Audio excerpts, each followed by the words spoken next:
영화라는 문화 어떠세요? 나홍진 감독, 김윤석, 하정우 주연의 영화 추격자 탐구해보겠습니다.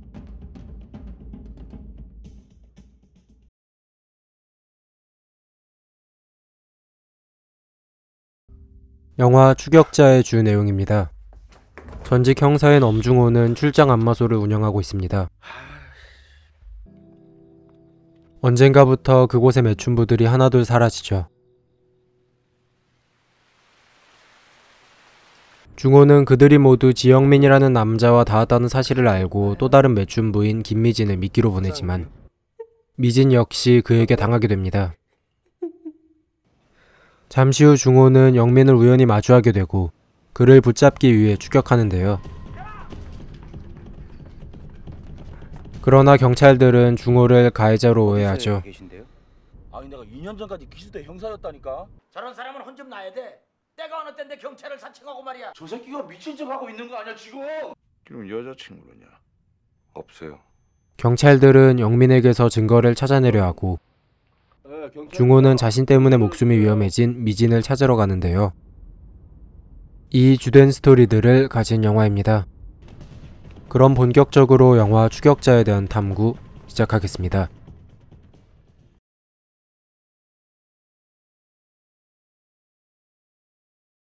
추격자는 나홍진 감독의 장편영화 데뷔작입니다.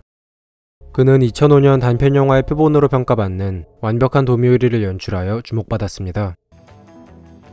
완벽한 도미우리에서는 정교한 연출과 현란한 편집이 인상적이었는데요.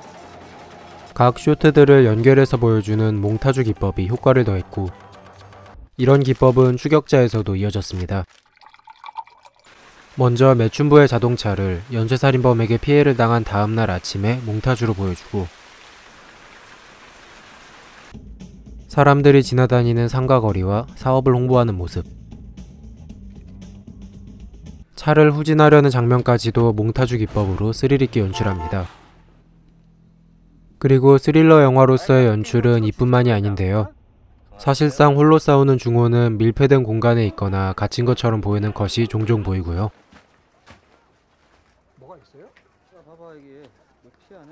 대체로 영화에서는 인물이 좌에서 우로 이동하면 안정된 느낌을, 우에서 좌로 이동하면 불안정한 느낌을 줍니다. 글씨를 읽을 때처럼 말이죠. 301호. 추격자에서는 인물의 등장 방향으로 공간 안에서의 모양이 연출되었습니다. 풀었어요. 망원동 8931번지요. 그리고 초반에는 통화를 할 때 두 인물의 공간을 교차 편집하여 흥미를 유발하는데요. 중간에는 대조되는 상황을 이용하여 공포스러운 분위기가 강조되고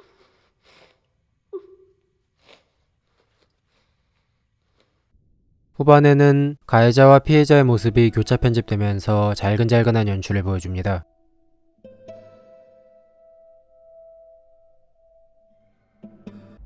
그 밖에도 2명 이상의 인물이 있을 때 특정 인물에게 몰입하도록 선명하게 나타내는 촬영 범위,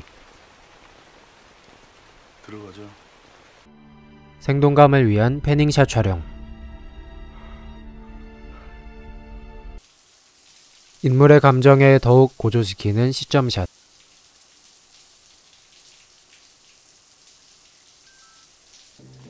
상황을 연출하기 위해 공간에 배치하는 시각적 기법인 미장센 연출,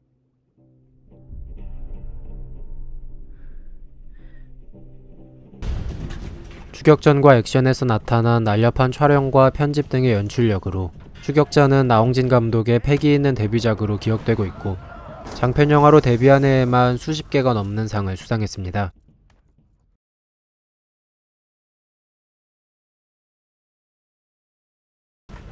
추격자에서는 전직 형사 엄중호와 연쇄살인범 지영민의 대결 구도가 나타나는 것을 볼 수 있습니다.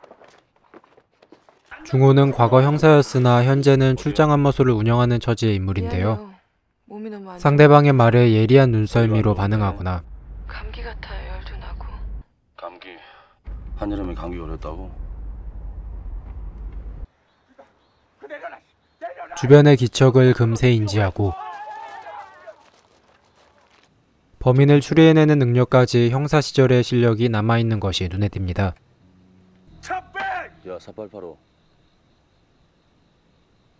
너지? 한편 범인인 영민은 사이코패스의 성격을 가졌는데요. 그의 전화번호가 016으로 시작하는데 가운데 자리 번호는 세 자리가 아닌 네 자리로 되어 있는 것부터 정체를 파악하기 힘든 인물이라는 것이 암시되고요. 그가 살인범이 된 이유는 전혀 공개되지 않습니다. 또한 영화의 가장 대표적인 피해자인 미진을 제외한 다른 피해자들은 가해를 당하는 장면이 모두 생략되는데요. 그 아가씨가 여기 있다니까. 이런 근본 없는 살인범의 존재로 보다 공포감이 형성되는 것이죠. 그리고 영민은 생각하는 것이 상당히 원초적인데요. 밤늦게 죄송합니다. 박 집사님 지금 계신가요? 이런 사람들. 자신의 정체를 들킬 것 같자 말도 안 되는 거짓말을 갑작스럽게 하고 제 풍산이잖아. 여보 풍산이 맞지? 아, 사실 지금 주무시고 계셔가지고요. 잠깐 들어오세요. 사실과 약간 다른 내용을 바로 고쳐 말하는 점이 그렇습니다. 아가씨들 팔았죠? 안 팔았어요. 죽였어요. 9이나 되는 사람을 집에다 묻었을 리는 없잖아. 아니 그 9 아닌데. 12인데. 반면 평소에는 평범한 사람의 모습으로 다니면서 자신을 숨기려는 행동이 살인범의 행동을 현실적으로 보여주죠. 그리고 범죄 영화로서 차별된 점이라면 초반부에 범인이 밝혀지고 영화 시작 30분 만에 잡히는데요. 추격자는 범인을 잡는 과정이 아닌 체포된 후의 일들에 집중하고 있는 것입니다. 너희들 어디다 팔았어, 새끼야? 조용히 좀 하세요. 영민을 피해자로 착각한 경찰들의 무능한 행동이 눈에 띄고요. 근데 저 사람이 저거 진짜 물어봐. 나한테만 그러지 말고. 진짜 팔았어요? 미쳤어요. 죄송합니다. 저 사람이 물어보라길래. 중호가 미진을 찾기 위해 수색하는 모습. 제일 길게 영민을 신문하는 내용과 석방된 영민이 다시 살인을 저지르는 부분까지 연쇄살인범을 통한 스토리를 솜씨 있게 풀어냈습니다.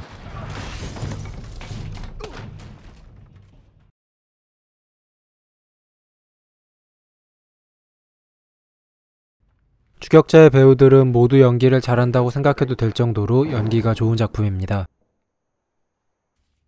홀로 딸을 키우며 생계를 위해 매춘을 하는 미진 역의 서영희 씨부터